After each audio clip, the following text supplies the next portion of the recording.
Саламатсыздар ма, құрметті студенттер? Бүгінгі біздің сыныптан шараның тақырыбы Әбу Насыр әл-Фараби. Сабақтың мақсаты әл-Фараби арифметика, логика, тригонометрия, геометрия, музыка, тағы да басқа математиканың салаларымен айналысып, оларды алғаш рет теорияда және практикада қатар қолданған универсал математика екендігін студенттерге түсіндіру.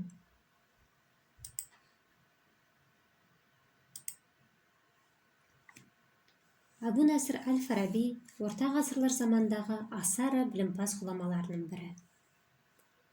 Әбу Насыр әл-Фараби Сырдария бойындағы ерте замандағы түрік халықтарының орталық қаласы Отырар қаласында туған.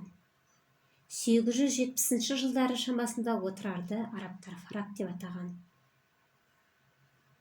Сол бойынша ұлы ғұламаны Фараби деп атаған.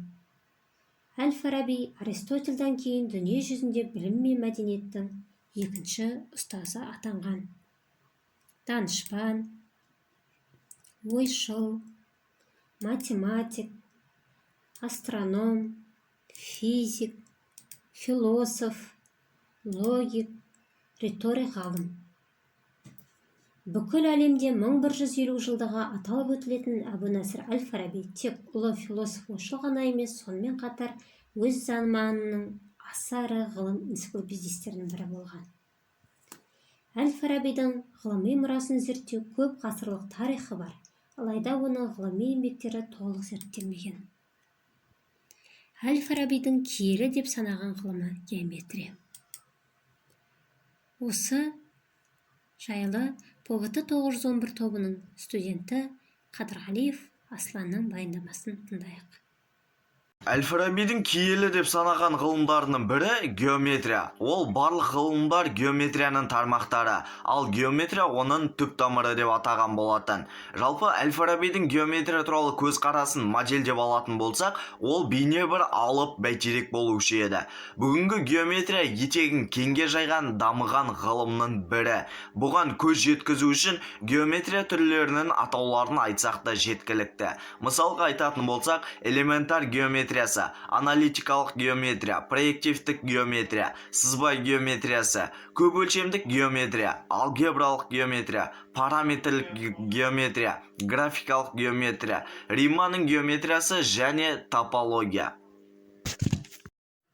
Әл-Фараби математик ретінде бір-біріне өзара байланысты ірі 3 салада еңбек етті.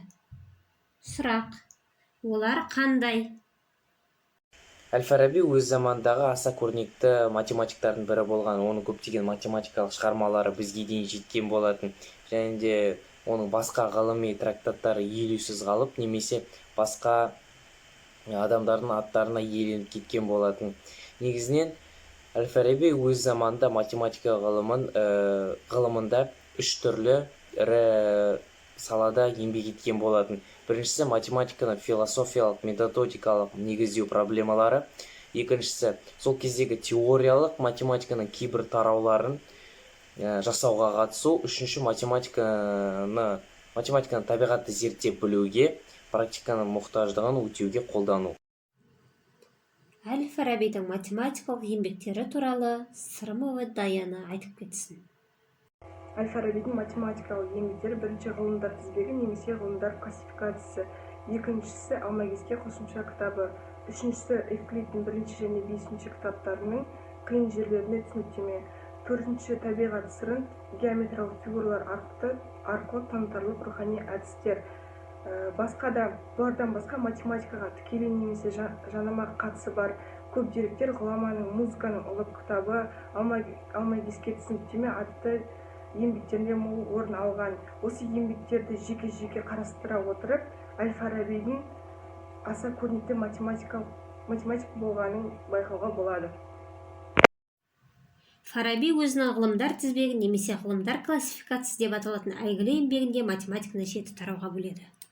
Олар арифметика, геометрия, оптика, астрономия, музыка, салмақ туралы ғылым және 7-ші әдіс туралы ғылым. Фараби осы салалардың әрқайсының өзіндік орнын анықтап, қысқаша мазмұнын тұжырымдайды. Бұл тұрғыда Фарабидің өзіне дейінгі математиктерден түбірлі екі өзгешелігі бар.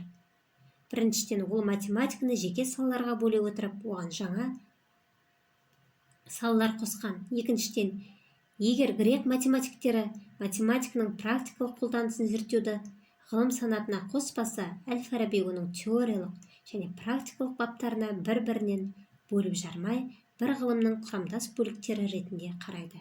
Мәселен, Фараби сан туралы ғылым арифметиканы былай анықтайды.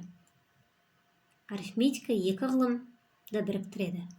Біріншісі практикалық арифметика, екіншісі теориялық арифметика. Әл-Фарабидің түсіндіруі бойынша арифметиканың негізгі ұғымы сан болып табылады.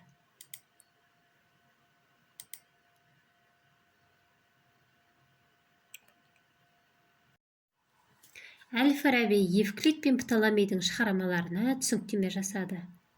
Осы жөнінде Сагиева Гаухар баяндасын.